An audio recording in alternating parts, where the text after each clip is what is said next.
Good afternoon, everyone. This is day 28 of the Trump Republican shutdown.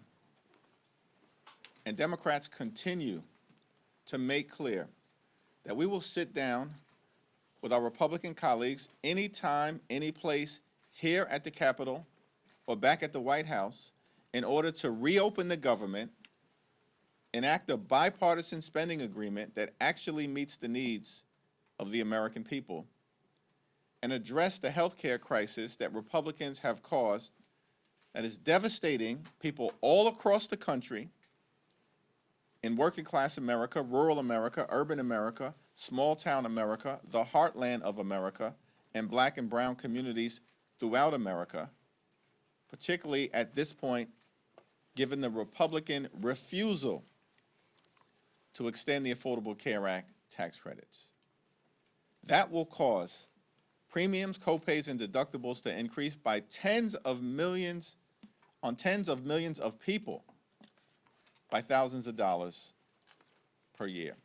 At the same time, Republicans are now threatening to weaponize hunger against the American people and withhold funding for nutritional assistance for children and seniors and veterans and women. This is on top of the fact that in the one big ugly bill that Republicans passed in July, in addition to a nearly $1 trillion cut to Medicaid, Republicans enacted the largest cut to SNAP in American history, $186 billion cut. They ripped food from the mouths of children, seniors, veterans, women, and families in order to provide massive tax breaks to their billionaire donors. It's completely and totally unacceptable. And on top of that, now they are threatening to withhold funding that the Trump administration has in a contingency fund in ways that will deprive everyday, hard-working American taxpayers of the nutritional assistance they need to put food on the table. It's now my honor to yield to the top Democrat on the Appropriations Committee, Congresswoman Rosa DeLauro. Thank you. Thank you so much, Mr. Leader, for convening this press event today, and on this particular issue, which is really so critical. And I want to say a thank you to my colleague, Angie Craig, and as the ranking member on agriculture. Thank you for your expertise. Thank you for your leadership on this very, very critical issue that we're talking about today. I want to start by making one thing abundantly clear. What President Trump is doing on the hunger issue and on the nutrition issue is immoral. I am the ranking member on the Appropriations Committee, and I promise you that there is funding available to provide SNAP benefits beyond November 1st. There is, at the very least, over $5 billion in contingency funds that Congress set aside. Congress, Democrats and Republicans, set aside explicitly to pay out SNAP benefits in the event of some unforeseen circumstances, like President Trump's shutdown. They are, in fact, by doing this, in violation of the Empowerment Control Act of 1974. The contingency funding that we set aside for SNAP is not optional spending. It is required by the law. We appropriated that money for this purpose. The White House must spend it, and what they are doing right now, blocking these funds from going out, is illegal. As a matter of fact, on October 1st, they took $750 million from this fund to deal with paying benefits in Puerto Rico and providing administrative costs to other states. So they acknowledge that this fund can be used in order to deal with SNAP benefits. There's nothing stopping the Trump administration from making sure that every single one of the 42 million Americans, 16 million children, 8 million seniors, 4 million people with disabilities, 1.2 million veterans receive nutrition assistance in November. And we are at a cost of living crisis with skyrocketing food costs. And President Trump is doing right now is using the fear that so many working people have about where their next meal is coming from as a political bargaining chip. Does anyone actually believe for 1 second that if President Trump really wanted to cover the SNAP benefits, they would not be able to find the money? When he wanted to bail out his buddy in Argentina, they found $40 billion. When he wanted to build a new ballroom to host his billionaire donors, they found $350 million. They found the money. When he wanted to make sure his Homeland Security Secretary could fly in style on 2 new luxury private jets, they found the money, $172 million. But now, when it comes to making sure hungry families can put food on the table, all of a sudden, they can't find the money. And what it costs us every month is $8 billion. And I saw the Secretary, Rollins, this afternoon saying it's at 9.2. I'm trying to find out where she got that number. It's $8 billion to cover SNAP dollars. Is that right, Angie? Right. Angie knows these numbers by heart. She's now talking about 9.2. False. And that there is no, they have, with the snap of a finger, that money can be released and get to people who need it. So if there's between $5 and $6 billion, we may be $2 billion short, but that's enough to get us into November until what we're doing, and then we can look to deal with the rest of it. The Trump administration is more than happy to cut backroom deals. They want to dole favors out to the highest bidders. It's a shame that 16 million children who rely on SNAP benefits did not shell out a hefty donation to the president's inaugural fund. But they're only kids, after all. House Republicans are still on vacation. We have not voted on any legislation in over a month. But if they were here, I doubt that they would object to the president's decision, not just because they are too cowardly to stand up to him under any circumstances, but because decimating food stamps, its food stamps, is what they have wanted all along.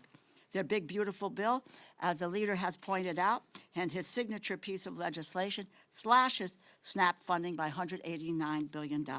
That will strip 22 million Americans of some or all of their nutrition assistance over 10 years. Let me just conclude by saying to you that does anybody believe there is a shortage of food in the United States of America? Anyone who believes that? No. We have an abundance of food here in this country. And the president is required by law to use the remaining money in the contingency fund that Congress appropriated. It's not up for debate. He has the broad authority to transfer funds beyond that to cover the program. If he does not do so, it is because he chooses to not do it. It may be because they don't care about feeding hungry families. I don't deal with food insecurity as a phrase. This is about hungry people. People going hungry in the United States when we have an abundance of food in this country. This is not a game, it's people's lives. We're the wealthiest nation in the world, as I said, with the abundance of food, and no one, not an adult, not a child, not a senior, not a veteran, should go hungry in the United States. Under President Trump and Republicans' failed leadership, it is just one crisis after another. Open enrollment for health insurance begins in 4 days. They have not addressed the health care crisis they created. President Trump and the Republicans should return to Washington, end the shutdown. Vacation is over. We are here, we are working, and we are ready whenever they decide to join us. Let me turn it over now to the really indefatigable and will be chair of the not appropriations, of the Authorization Committee, Angie Craig from Minnesota. Well, thank you so much, Rosa, and thank you, Leader Jeffries. We are here today because President Trump and Secretary Brooke Rollins have chosen to take food away from 42 million Americans. Instead of coming to the table and working with Democrats to find a way to protect Americans from losing their health care, their health insurance premiums increasing dramatically, or both, the Trump administration has chosen to use the security of food in our country as a bargaining chip in a government shutdown. The president can't even be bothered to be in the country while Americans line up at food shelves across our nation. 440,000 Minnesotans alone need access to the SNAP program. The Trump administration has the appropriated funds and legal authority to fully fund SNAP in November, plain and simple. They are refusing to follow the law, and they are cutting food assistance when there are ample funds available, over $5 billion in the SNAP contingency fund, and they have the legal statutory transfer authority to fund the rest. If the president wanted to help feed hungry Americans, he would. He's shown us that. He does whatever the hell he wants to, whether it's legal or not. This is not only legal, but it is the right thing to do. But his actions have shown a callous disregard for America's seniors, veterans, and families with children. Earlier this year, he canceled food orders to food banks, stopping $500 million worth of food from reaching people in need. Food that our family farmers across this nation have grown.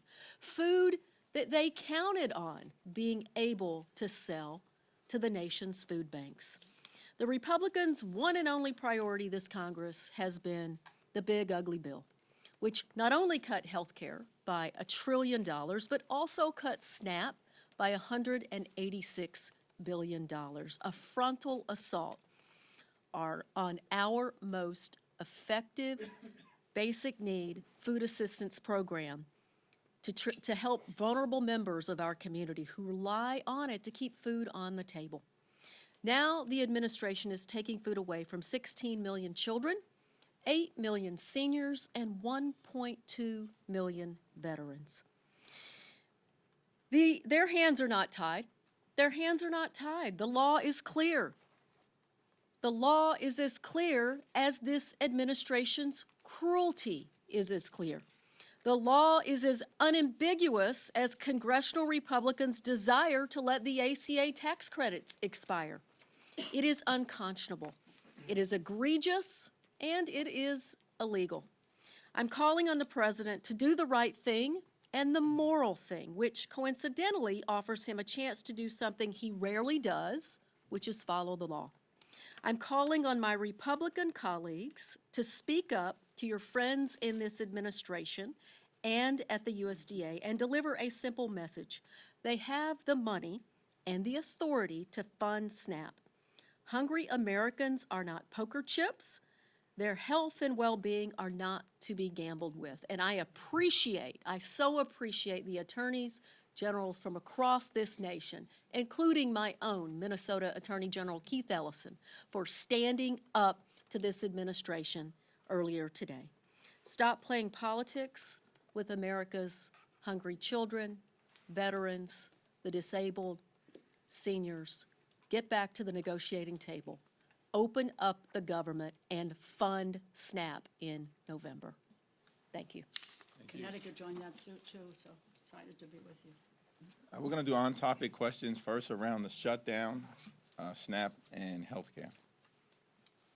My question is for Congresswoman DeLauro on the shutdown. The speaker said that throughout the shutdown the last month or so that appropriators have still continued to work on the 12 appropriations bills.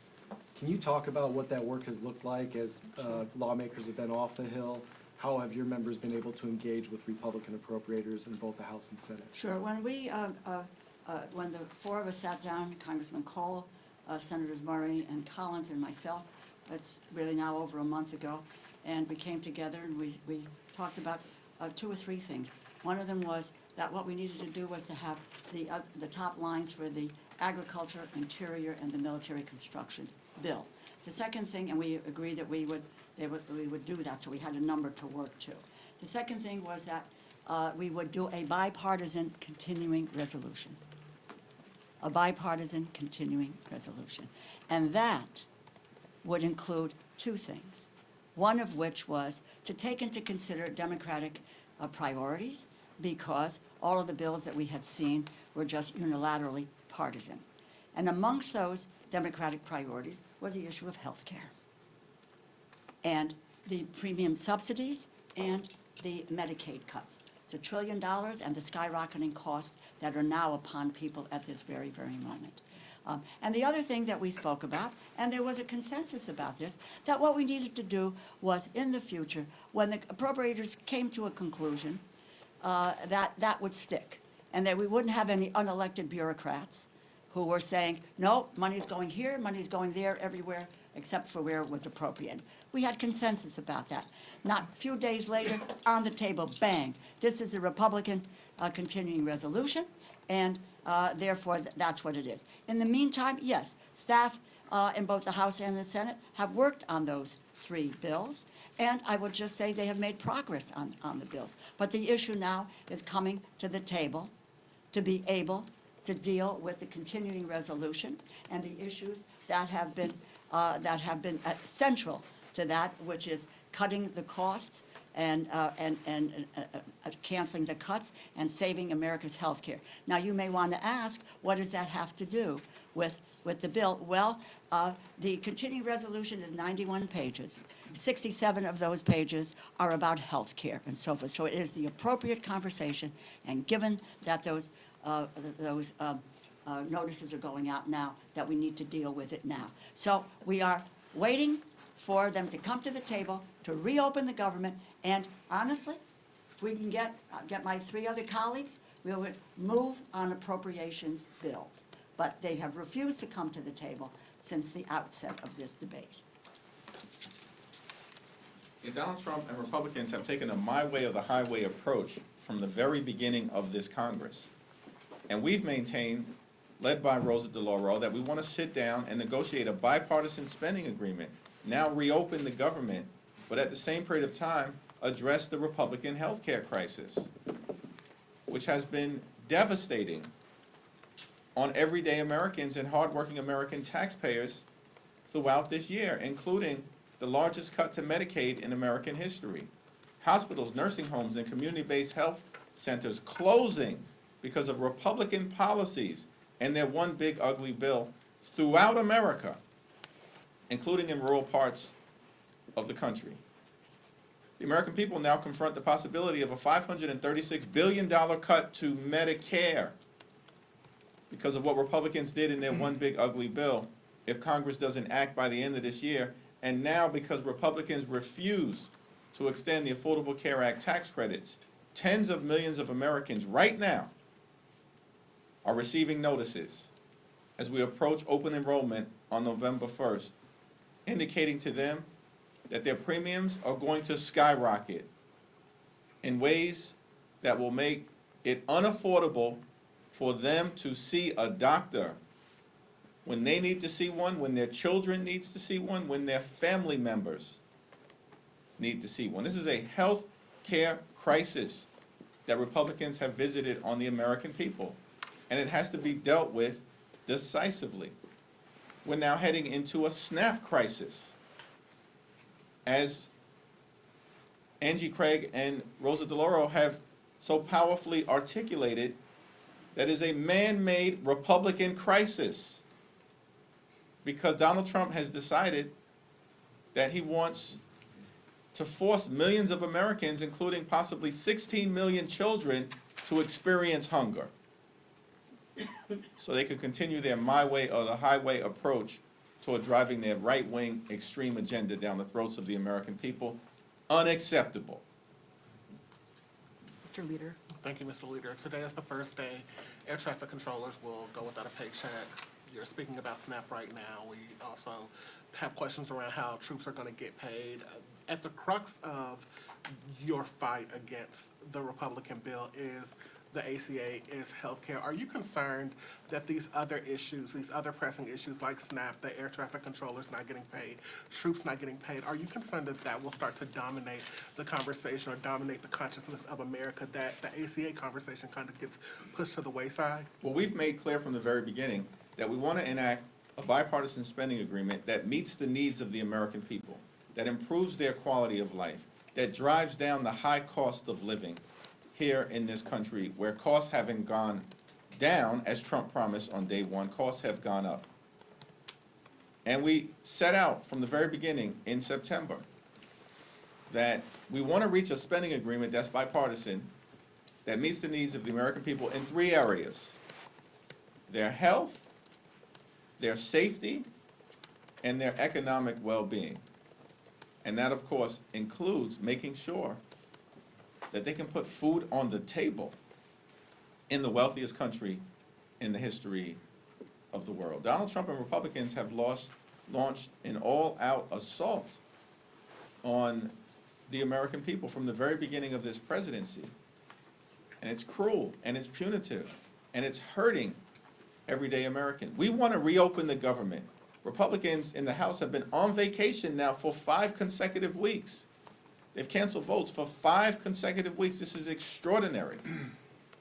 If we reached an agreement, they wouldn't even be here to pass one, because they want to keep the government closed. And we're just going to continue to urge them to come to the negotiating table so we can reach the type of bipartisan spending agreement that the American people deserve. I don't know, Mr. Angie, what do you want to say? I would just add to that, look, the time is now that people are looking at what their healthcare costs are going to go up. November 1st, when people open their portal in Minnesota on MNsure, the average increase for a 60-year-old couple is going up $15,000 next year. Think about that. How can Americans fit another $15,000 into their budget? They can't even afford their housing and their health care and their grocery costs today. This is a moment in time where we have to have the moral courage as Democrats and Republicans to come together to make sure that Americans can stay healthy. People are desperate as they go to renew their health care. It's not in December. It's not next year. It is November 1st, this Saturday. So in terms of being distracted, people are not distracted by the premium increases that they're getting. They are laser focused on what's happening in their own budgets right now. If I just want to add one more thing. A young woman in my district, Renee, who I was with on Friday,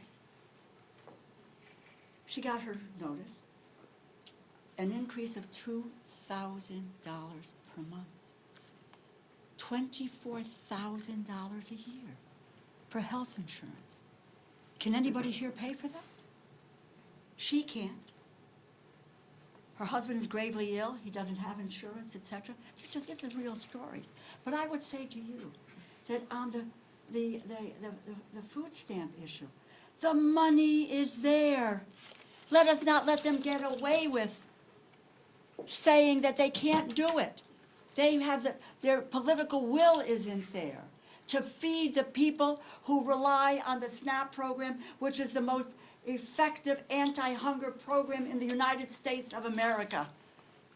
They're playing fast and loose with people eating. Can you imagine that? But that's the reality, and you need to talk about that. They just talked to states about not wanting to reimburse. My state of Connecticut yesterday is putting up $3 million. They want to know if they can get reimbursed. This administration has said, no, you can't get reimbursed.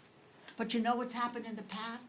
Because Democrats and Republicans have come together to work on these issues, all the benefits have been paid out, whether it was a reimbursement or it was the benefits that they so deserve and that they qualify for. This is an administration that is lawless at its core, and we cannot let them get away with it. Mr. Lee. Yeah. So we're almost about 3 days out from where the original Democratic CR was set to expire. Can we expect to see a new Democratic CR with a new date and any other potential policy changes? Well, we'll continue to be in conversation with our Senate Democratic colleagues. We've all held firm to the proposition that we want to reopen the government. We want to negotiate a bipartisan spending agreement. That's our position, and we've maintained it from the very beginning. The problem, the reason why we're in this shutdown, day 28, is that Donald Trump and Republicans continue to maintain a my way or the highway approach, and the American people know it. Which is why the American people have turned against Donald Trump and Republicans, because their policies aren't working. They've gone too far in area after area after area, and have not made life better for the American people. So we'll continue to be in dialogue with our Senate Democratic colleagues, but publicly, our position has been the same as our private position, which is we'll sit down anytime, any place with anyone on the other side of the aisle, either here at the Capitol or go back to the White House, where we've repeatedly made clear to President Trump. Reconvene the legislative leaders. Convene the appropriators. Do what leaders do in moments like this, as opposed to being missing in action now for 28 days while finding $40 billion to bail out a right-wing wannabe dictator in Argentina and destroying the historic parts of the White House in real time so that he can construct a ballroom where he will be celebrated like a wannabe king. This is all outrageous stuff. And the American people see it unfolding before their very eyes. And they know that Donald Trump and Republicans have not been serious about doing what is necessary to enact a spending agreement that actually improves the quality of life of hardworking American taxpayers. Mr. Leader. Thank you, Mr. Leader. Republicans have said that the easiest way to fund SNAP is to reopen the government. And you say that Democrats want to reopen the government. Why not call on your Senate colleagues, your Senate Democratic colleagues, to reopen the government and alleviate all the impacts of the shutdown, and then immediately dive headfirst into solving this healthcare crisis? All hands on deck. As has been the case, and as Angie Craig and Rosa DeLauro, who I'll yield to momentarily, have repeatedly said, the funds have already been allocated by the Congress in a bipartisan way to allow a continuation of SNAP benefits through November 1st, deep into the month of November, and there's additional funds that are available to be reallocated so that not a single person in this country goes hungry. And if that happens beginning on November 1st, it's because Donald Trump and Republicans want the American people to go hungry. And that's the problem that we confront. Yeah, that's absolutely the case, and that's exactly what the lawsuit that was filed across this country by 23 states, District of Columbia, others, says that they have an absolute legal responsibility to use the contingency fund to fund SNAP. That we have never seen a lapse in funding of SNAP during a government shutdown previously. And they also have the authority, Secretary Brooke Rollins, to move additional money over to make sure that not a single child in this country goes hungry. They are ignoring their legal responsibility. They are ignoring the moral clarity that we have, that there is no way we should be allowing seniors and veterans and children to go hungry in this country. And where are they? The president is in Japan, trying to get people to buy foreign cars. Last week, he was trying to get people to buy Argentine beef. This is not an America First administration. These are not America First policies on behalf of this administration. And what people really care about in Minnesota and across this country is what's happening in their own budgets. And what's happening in their own budgets is that this president's trade wars, attacks on family farmers by decimating the farm economy, is causing farm bankruptcies to dramatically increase across our country. And look, it's a slap in the face to family farmers. Without those farmers, we will not have food security in this country. And this administration needs to step up and do the right thing.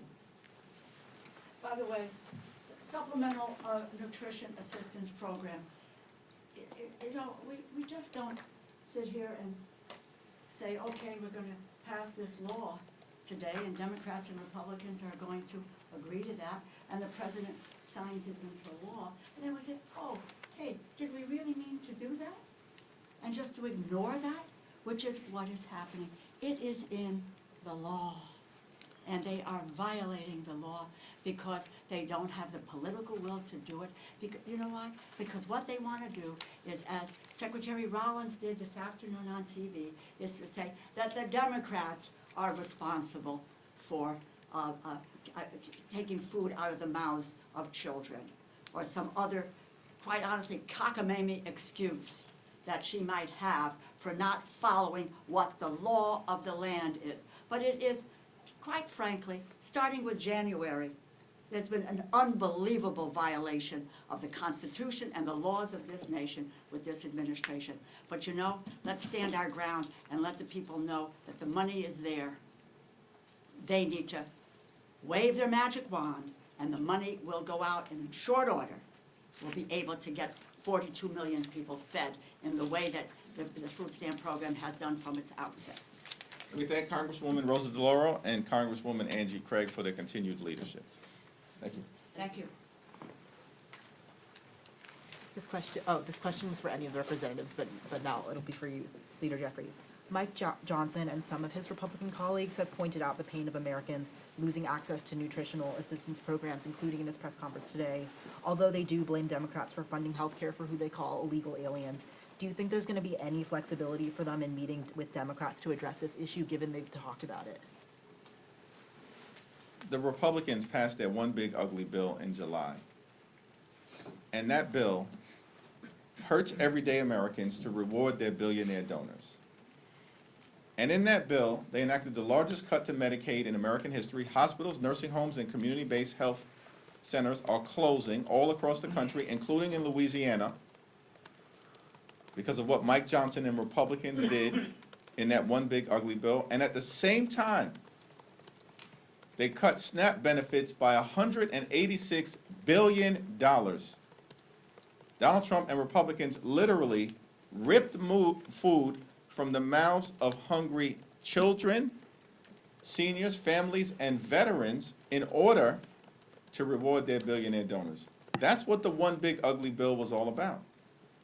And so at this moment in time, these Republicans have zero credibility as it relates to the issues connected to health care and SNAP.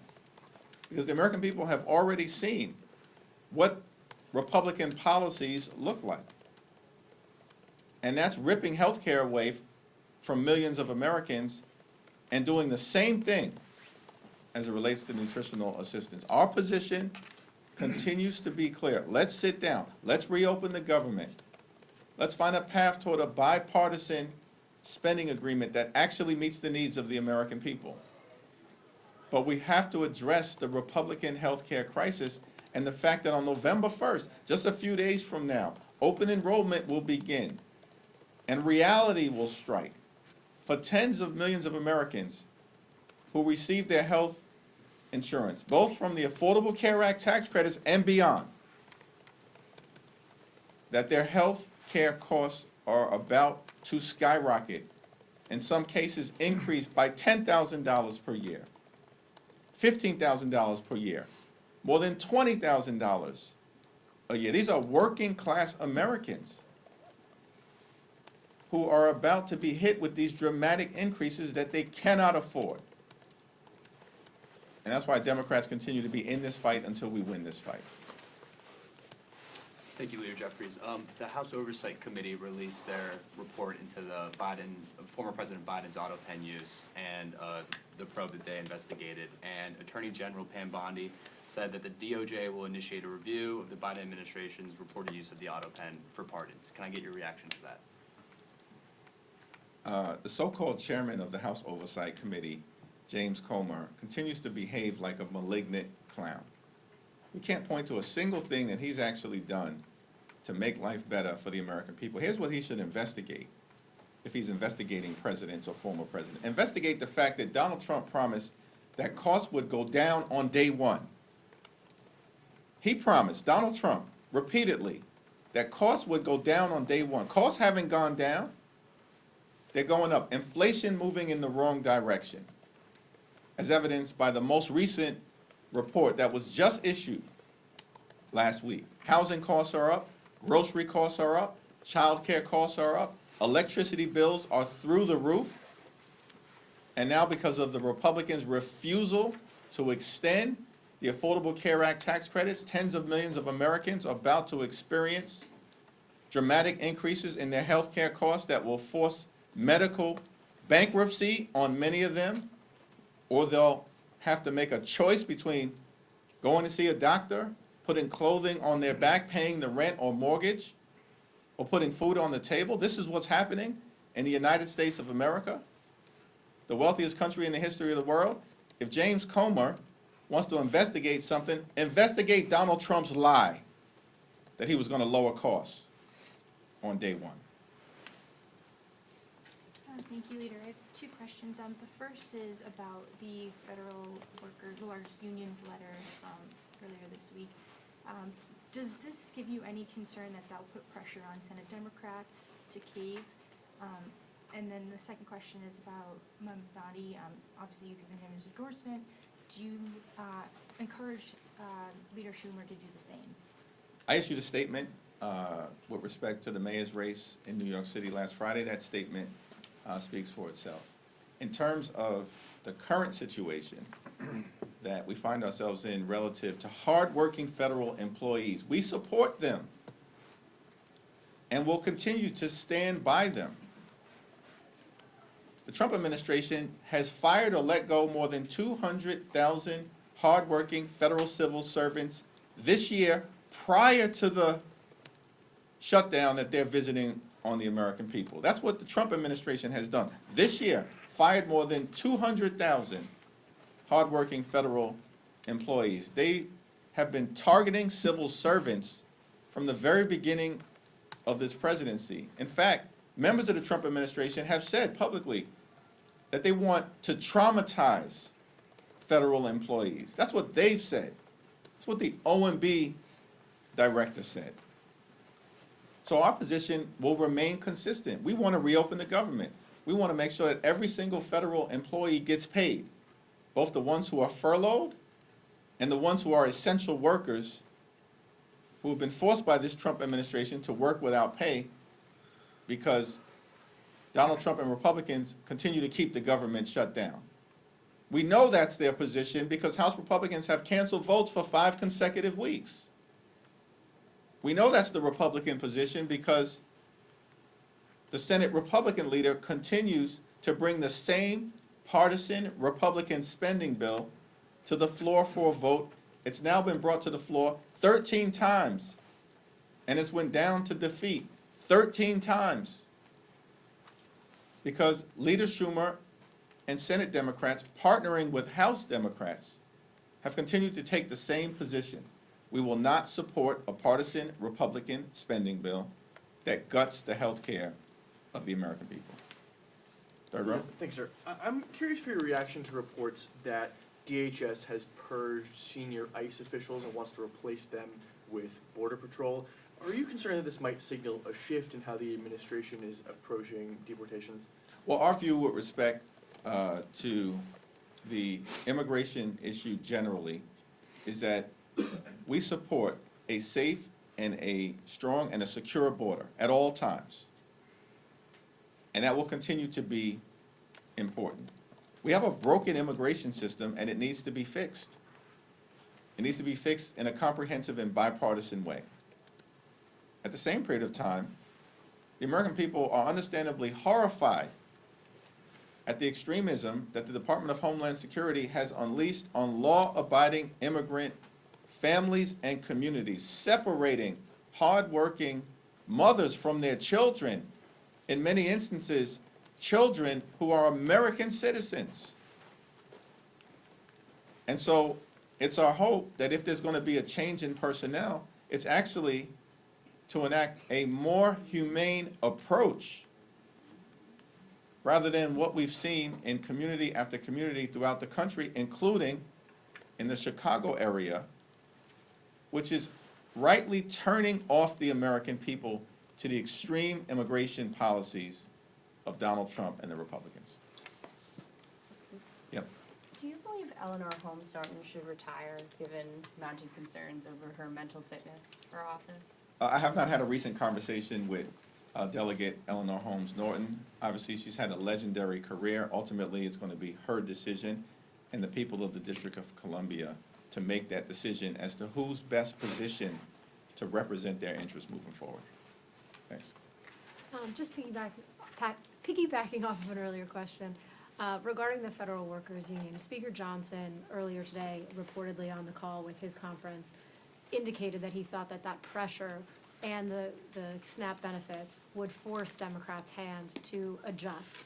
What's your response to his supposition that this may change things? And is there any, in your mind, is there an off-ramp? Well, Democrats are going to continue to stand up for hardworking federal employees, as we've done throughout the year, in the face of the relentless targeting of civil servants by Donald Trump and his administration.